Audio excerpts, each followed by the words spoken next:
அமர்ந்திருக்கக்கூடிய இந்த நீதிமன்றத்தில் முருக பக்தர்களுக்கான ஒரு அருமையான தீர்ப்பு கிடைத்திருக்கிறது. ஒட்டுமொத்த திருப்பரங்குன்ற பக்தர்கள், மதுரை பக்தர்கள், ஒட்டுமொத்த தமிழகத்தினுடைய பக்தர்களுக்கான இந்த தீர்ப்பு ஒரு மிக அற்புதமான தீர்ப்பை வழங்கி இருக்கிறார்கள். அரசு தரப்பிலையும் நம்முடைய ஆட்சியர் தரப்பிலையும் காவல்துறையினர் தரப்பிலையும் அறநிலையத்துறை தரப்பிலையும் மேல்முறையீடு செய்திருந்தாங்க.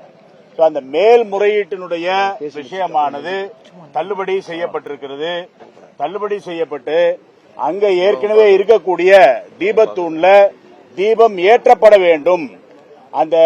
அதே இடத்துல தீபம் ஏற்றணும். அதற்கான வேலைகளை அங்க இருக்கக்கூடிய தேவஸ்தான நிர்வாகம் பார்க்கணும். அதற்கு தேவையான உதவிகளை அவர்கள் பெற்றுக்கொள்ள வேண்டும். குறிப்பாக ஏஎஸ்ஐ ஒரு டீம், அதே மாதிரி காவல்துறையினுடைய ஒரு டீமோட சேர்ந்து இந்த விஷயங்களை செய்து முடிக்கணும். இதற்கு ஆட்சியாளர் சரியான வகையில், அதாவது ஆட்சியர் அவர்கள் சரியான வகையில் ஒத்துழைப்பு கொடுத்து இதை கோஆர்டினேட் பண்ணி எந்த இடத்துல நாம வேண்டிக் கொண்டோமோ, மலை உச்சியில் இருக்கக்கூடிய தீபத்தூண்ல தீபம் ஏற்ற வேண்டும் என்று நாம வேண்டிக் கொண்டோமோ அந்த இடத்துல தீபம் ஏற்றுவதற்கான வேலைகளை செய்ய வேண்டும்.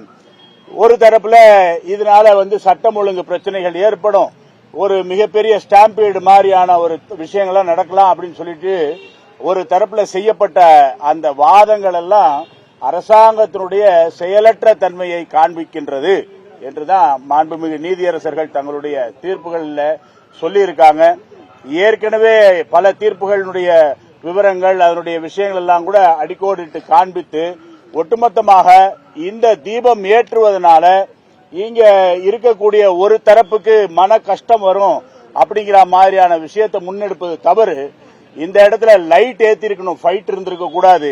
அரசாங்கம் முன்னின்று இந்த இரண்டு தரப்புக்குள்ள ஒரு நல்ல வாய்ப்பாக ஒரு இரண்டு தரப்புல இருக்கக்கூடிய விஷயங்களை அவர்களுக்குள்ள ஒரு ஒட்டுமொத்தமாக ஒரு ஒற்றுமையை ஏற்படுத்தி இருக்கணுமே தவிர்த்து அரசாங்கம் இது மேற்கொண்டு வெவ்வேறு காரணங்களால, வெவ்வேறு தரப்பினுடைய அப்பீல்னால இது ரெண்டு தரப்புக்கூடிய ஒரு பெரிய பிரிவினை ஏற்படுத்தின மாதிரியான ஒரு சூழ்நிலை இருக்குது. அதை தவிர்த்திருக்க வேண்டும் என்று நீதியரசர் அவர்கள் சொல்லியிருக்கிறாங்க. அதன் பிறகு எப்ப ஏற்றணும், என்ன ஏது, கார்த்திகை மாதத்தில் அந்த விஷயங்கள் இருக்கணும் அப்படி சொல்லியிருக்காங்க.